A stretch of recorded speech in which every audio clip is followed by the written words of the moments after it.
ಈ ಹಡಗಿನ love season ಹಡಗಿನ ಕ್ಯಾಪ್ಟನ್ ನಿರ್ದೇಶಕರು ಋತ್ವಿಕ್ ಈಗ ನಮ್ಮ ಜೊತೆ ಇದ್ದಾರೆ. ಬನ್ನಿ ಮಾತಾಡ್ತಾರೆ. ನನ್ನ ಇಷ್ಟದ ನಿರ್ದೇಶಕ ಅಂದರೆ ಉಪೇಂದ್ರ ಅವರು.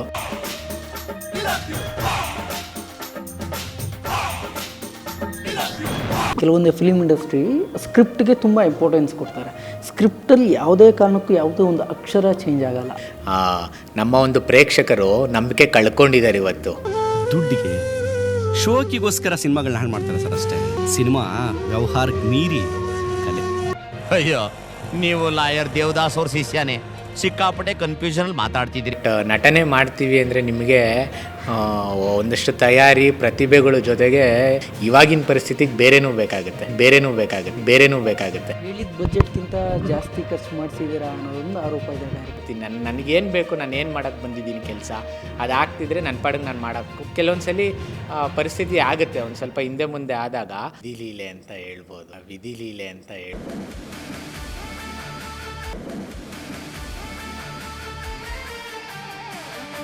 ಎಷ್ಟೊತ್ತು ನಾವು ಆರ್ಟಿಸ್ಟ್ ಜೊತೆ ಮಾತಾಡ್ತಾ ಇದ್ವಿ, ನಾಯಕ ನಟಿಯರ ಜೊತೆ ಎಲ್ಲ ಮಾತಾಡಿದ್ವಿ. ಆದರೆ ಈ ಹಡಗಿನ ಲವ್ ಸೀಸನ್ ಹಡಗಿನ ಕ್ಯಾಪ್ಟನ್ ನಿರ್ದೇಶಕರು ಋತ್ವಿಕ್ ಈಗ ನಮ್ಮ ಜೊತೆ ಇದ್ದಾರೆ. ಬನ್ನಿ ಮಾತಾಡ್ತಾನೆ. ಹಾಯ್ ಋತ್ವಿಕ್ ಅವರು, ಹೇಗಿದ್ದೀರಾ?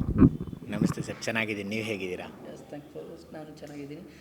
ಲವ್ ಸೀಸನ್ಸ್ ಈ ಥರದ ಒಂದು ಪ್ರಾಜೆಕ್ಟ್ ನಿಮ್ಮ ಮುಂದೆ ಬಂದಾಗ, ಸೊ ನಾಯಕ ನಟ ನೀವು ಮೊದಲಿಂದ ಸ್ನೇಹಿತರು ಅಂತ ಹೇಳಿದ್ರು. ಸೊ ಹೆಂಗೆ ಬೆಳೀತು ಒಡನಾಟ? ಈ ಸ್ಕ್ರಿಪ್ಟ್ ವರ್ಕಿಗೆ ಎಷ್ಟು ದಿವಸ ಆಯಿತು? ಈ ಫಿಲ್ಮ್ಗೆ ನೀವು ಮೊದಲು ಸ್ವಲ್ಪ ಅನುಭವ ಇದ್ದರೂ ಕೂಡ ಬೆಳಿ ಪರದೆಗಿಲ್ಲ. ಸೊ ಈ ಅನುಭವದ ಬಗ್ಗೆ ಏನು ಹೇಳ್ತೀರಿ? ಸರ್, ಅವರ ನನ್ನ ಪರಿಚಯ ಅದೊಂಥರ ವಿಧಿಲೀಲೆ ಅಂತ ಹೇಳ್ಬೋದು.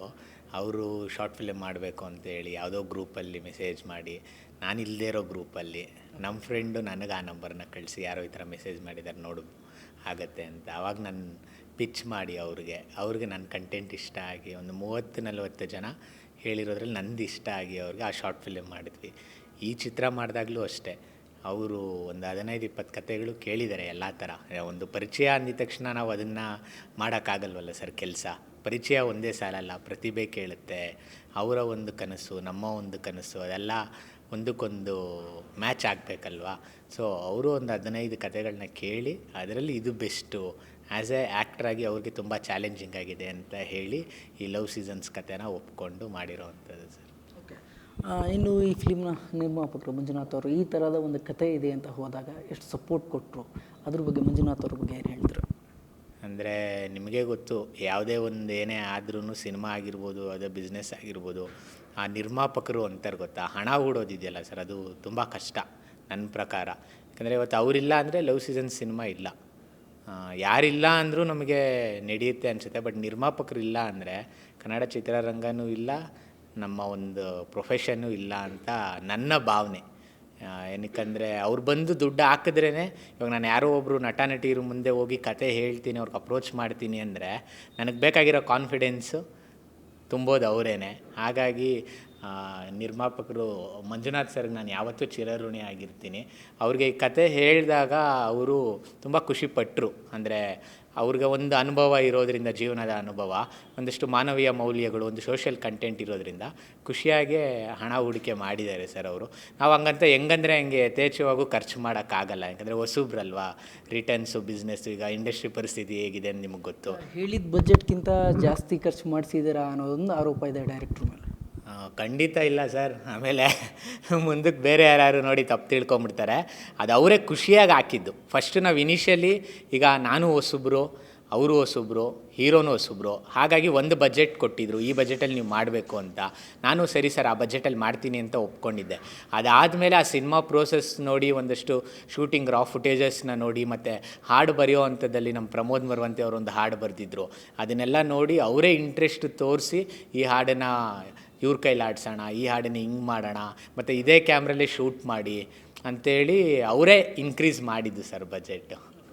ಈಗ ನಮಗೆಲ್ಲ ಈಗ ಡೈರೆಕ್ಟ್ರು ಅಂದರೆ ಫುಲ್ ಸ್ಟ್ರಿಕ್ಟಾಗಿರ್ತಾರೆ, ಸ್ವಲ್ಪ ಖಡಕ್ಕಾಗಿರ್ತಾರೆ ಅಂತ. ಆದರೆ ನೀವು ಸೆಟ್ಟಲ್ಲಿ ಎಲ್ಲರ ಜೊತೆ ಫ್ರೆಂಡ್ಲಿ ಆಗಿದ್ರಿ, ಯಾರ ಜೊತೆನೂ ನಾನು ಡೈರೆಕ್ಟ್ರು ಅಂತ ತೋರಿಸ್ಕೊಳ್ಳಿಲ್ಲ, ನಾವೆಲ್ಲ ಒಂದು ಟೀಮ್ ಅಂತ ತೋರಿಸ್ಕೊಂಡ್ರು ಅಂತ ಎಲ್ಲ ಹೇಳ್ತಾಯಿದ್ರು.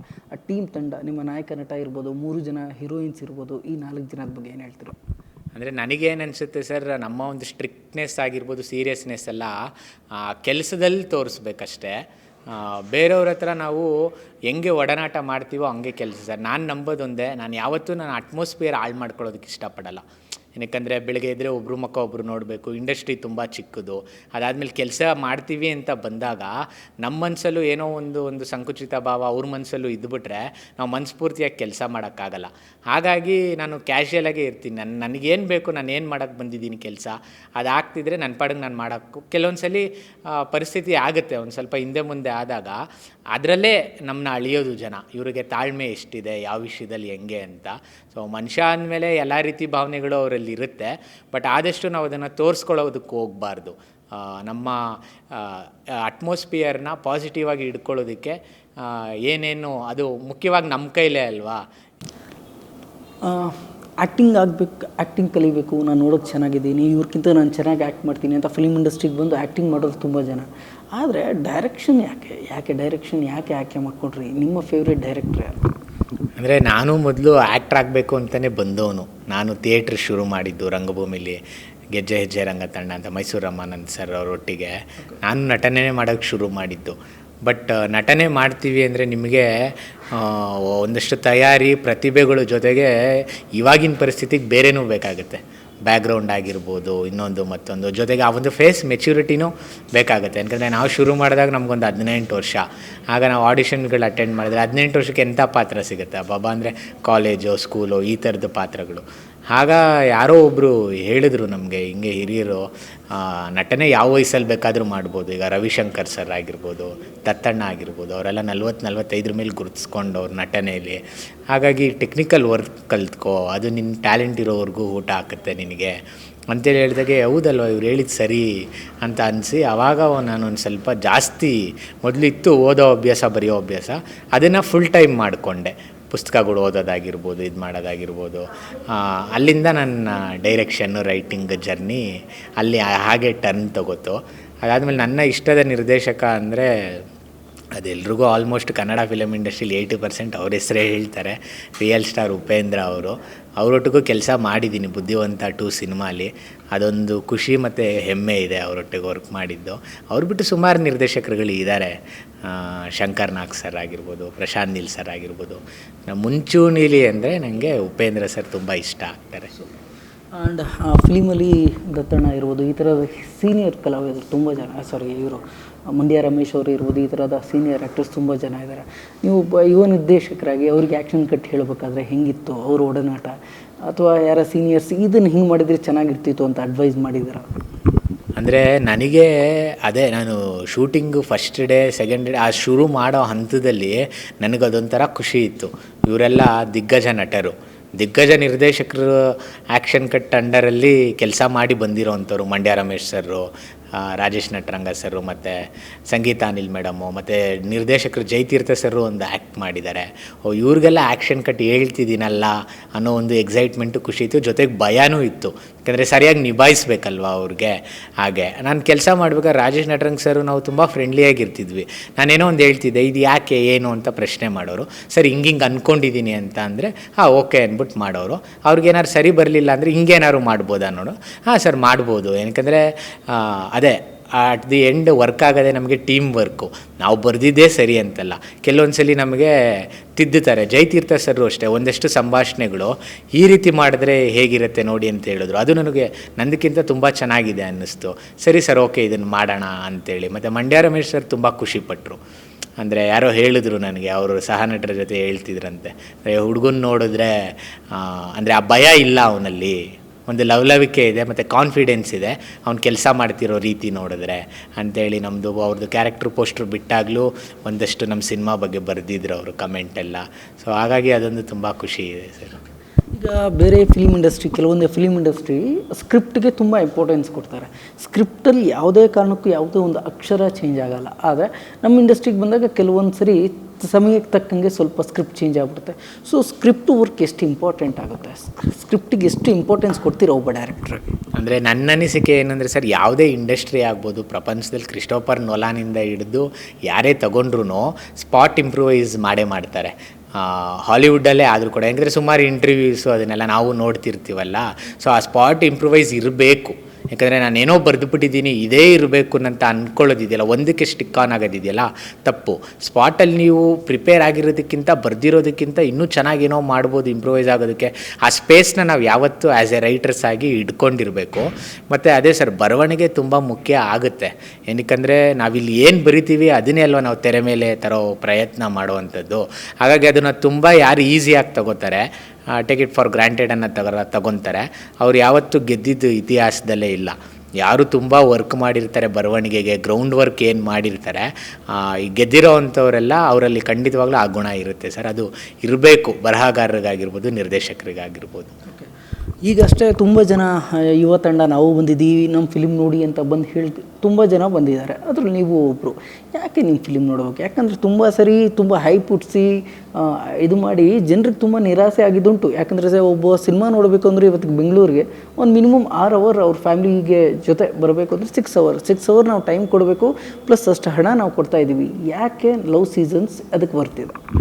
ಅದೇ ಸರ್, ನಾನು ಹೇಳೋದು ಒಂದೇ, ನಮ್ಮ ಒಂದು ಪ್ರೇಕ್ಷಕರು ನಂಬಿಕೆ ಕಳ್ಕೊಂಡಿದ್ದಾರೆ ಇವತ್ತು. ಖಂಡಿತ ಅದು ನಾನು ತಪ್ಪು ಅಂತ ಹೇಳಲ್ಲ, ಯಾಕಂದರೆ ಆ ಪರಿಸ್ಥಿತಿ ಹಂಗೆ ಆಗಿದೆ. ಈಗ ಒಂದಷ್ಟು ಸಿನಿಮಾಗಳು ಫೇಕ್ ಪ್ರಮೋಷನ್ಸ್ ಮಾಡ್ತಿದ್ದಾರೆ ನಮ್ಮ ಇಂಡಸ್ಟ್ರೀಲಿ. ಮತ್ತು ನೀವು ಹೇಳಿದಾಗೆ ಓವರ್ ಹೈಪ್ ಕೊಟ್ಟು ಸಿನಿಮಾಲಿ ಏನೂ ಇರೋದಿಲ್ಲ. ಇದರಿಂದ ನಿರಾಶ್ರಿತರಾಗಿ ಆಡಿಯನ್ಸು ನಂಬಿಕೆ ಕಳ್ಕೊಂಡಿದ್ದಾರೆ. ಈಗ ನಮ್ಮ ಸಿನಿಮಾಲೂ ಒಂದು ಎಲಿಮೆಂಟ್ ಇದೆ, ನಂಬಿಕೆ ಅನ್ನೋದು ತುಂಬ ಚಿಕ್ಕ ಪದ, ಆದರೆ ನಮ್ಮ ಪ್ರತಿಯೊಬ್ಬರ ಜೀವನದಲ್ಲಿ ತುಂಬ ದೊಡ್ಡದಾಗಿ ಅದು ಪರಿಣಾಮ ಬೀರುತ್ತೆ. ಯಾವತ್ತೂ ಯಾರಿಗೂ ನಾವು ನಂಬಿಕೆ ದ್ರೋಹ ಮಾಡಬಾರ್ದು. ಹಾಗಾಗಿ ನಾನು ಪ್ರೇಕ್ಷಕರಿಗೆ ಕೇಳ್ಕೊಳ್ಳೋದು ಒಂದೇ, ನೀವು ಸಿನಿಮಾ ಬಂದು ನೋಡಿ. ಈಗ ಏನು ಎಲ್ಲ ಹೊಸಬ್ರು ಹೇಳ್ತಾರೆ ನಮ್ಮ ಸಿನಿಮಾ ಬಂದು ನೋಡಿ ಹಾಗೆ ಹೀಗೆ ಅಂತ. ನಮ್ಮ ಸಿನಿಮಾ ನೋಡೋಕ್ಕೂ ಮುಂಚೆ ಹಾಡುಗಳು ಬಿಡುಗಡೆ ಮಾಡಿದ್ದೀವಿ. ಅರ್ಮಾನ್ ಮಲಿಕ್ ಸರ್ ಒಂದು ಹಾಡಿದ್ದಾರೆ, ಪ್ರಮೋದ್ ಮರವಂತೆ ಅವರು ಬರೆದಿರೋದು. ಮತ್ತು ಹೊಸದೊಂದು ಪ್ರೀತಿಯಾನ ಅಂತ ಒಂದು ಹಾಡು ಬಿಡುಗಡೆ ಆಗಿದೆ, ಟೀಸರ್ ಬಿಡುಗಡೆ ಆಗಿದೆ. ನೆಕ್ಸ್ಟ್ ಇನ್ನೂ ಒಂದು ಅನನ್ಯ ಭಟ್ ಮೇಡಮ್ ಆಡಿರೋದೊಂದು ಕೆ ಕಲ್ಯಾಣ್ ಸರ್ ಬರೆದಿದ್ದಾರೆ, ಆ ಹಾಡು ಬಿಡುಗಡೆ ಆಗುತ್ತೆ, ಟ್ರೈಲರ್ ಬಿಡುಗಡೆ ಆಗುತ್ತೆ. ಇವನ್ನೆಲ್ಲ ನೋಡಿದ್ರೇ ನಮ್ಮ ಸಿನಿಮಾಲಿ ಏನು ತೂಕ ಇದೆ, ಏನು ಹೇಳಕ್ಕೆ ಕೊಟ್ಟಿದ್ದಾರೆ, ಜೊತೆಗೆ ನಿಮ್ಮ ಜೊತೆ ಮಾತಾಡಿರೋವಂಥ ಸಂದರ್ಶನಗಳಾಗಿರ್ಬೋದು, ಇದರಲ್ಲಿ ಅವ್ರಿಗೆ ವಿಚಾರ ಗೊತ್ತಾಗ್ಬಿಡತ್ತೆ. ಒಂದು ಅಕ್ಕಿ ಸಾಕು ಒಂದು ಅಗಳು ಬೆಂದಿದೆಯಾ ಇಲ್ವೋ ಅಂತ ಹೇಳೋದಕ್ಕೆ. ಇದನ್ನೆಲ್ಲ ನೋಡಿ ನಿಮಗೆ ಸಿನಿಮಾನ ಖಂಡಿತ ನೋಡ್ಬೋದು, ನಮ್ಮ ಸಮಯ ಕೊಡ್ಬೋದು ಅನ್ಸಿದ್ರೆ ಬನ್ನಿ. ಬಂದಾದಮೇಲೆ ನಾನು ಹೇಳ್ತಾ ಇದ್ದೀನಿ, ಖಂಡಿತ ನೀವು ಕೊಡೋ ಒಂದು ಆ್ಯಡ್ ಮಾಡ್ತೀನಿ. ನಿಮ್ಮ ಇಂಟ್ರಡಕ್ಷನ್ ಒಂದು ಪದ ಮೆನ್ಷನ್ ಮಾಡ್ತೀರಿ, ನಿರೀಕ್ಷೆ ಮತ್ತು ಭರವಸೆ ಅಂತ. ನಿರೀಕ್ಷೆ ಬಗ್ಗೆ ಹೇಳಿದ್ರಿ, ಭರವಸೆ ಬಗ್ಗೆ? ಭರವಸೆ ಖಂಡಿತ ನಾನು ಕೊಡ್ತೀನಿ. ಏನಕ್ಕಂದರೆ ನಮಗೆ ಜನ ಬರಬೇಕು ಅನ್ನೋ ನಿರೀಕ್ಷೆ ಇದೆ, ಬರ್ತಾರೋ ಇಲ್ವೋ ನಮಗೂ ಗೊತ್ತಿಲ್ಲ, ಅದೊಂದು ಭಯ ಇದೆ. ಬಟ್ ಬಂದಾದಮೇಲೆ ಖಂಡಿತ ನಿಮ್ಮ ಭರವಸೆಗೆ ಧಕ್ಕೆ ಆಗೋದಿಲ್ಲ ಅಂತ ನಾನು ಹೇಳೋದಕ್ಕೆ ಇಷ್ಟಪಡ್ತೀನಿ. ಯಾಕಂದರೆ ನಾನು ಬರೆದಿರೋಂಥ ದೃಶ್ಯಗಳು, ನಾನು ಬರೆದಿರೋಂಥ ಸಂಭಾಷಣೆಗಳು, ಹೇಳಕೊಟ್ಟಿರೋ ವಿಷಯ ಅದು ತುಂಬ ನಿಮ್ಮ ಮನಸ್ಸಿಗೆ ಕಾಡುತ್ತೆ, ನಿಮ್ಮ ಮನಸ್ಸಿಗೆ ಇಷ್ಟ ಆಗುತ್ತೆ. ಕಲಾವಿದರು ಯಾವುದೇ ಭಯ ಇಲ್ದಿರ ನಿರ್ದೇಶನ ಮಾಡಿದಿರಿ ಅಂತ ಹೇಳಿದ ಮೇಲೆ ಕನ್ನಡ ಫಿಲಿಮ್, ಒಳ್ಳೆ ಕನ್ನಡ ಫಿಲಿಮ್ ಜನ ಇವತ್ತು ಕೈ ಬಿಟ್ಟಿಲ್ಲಲ್ಲ. ಸೊ ನಿಮ್ಮ ಫಿಲಿಮ್ಗೂ ಇದಾಗುತ್ತೆ. ಕೊನೆಯದಾಗಿ ಕನ್ನಡದ ಚಿತ್ರದ ಅಭಿಮಾನಿಗಳಿಗೆ ಏನು ಹೇಳ್ತೀರಾ ಈ ಫಿಲಿಮ್ ಬಗ್ಗೆ?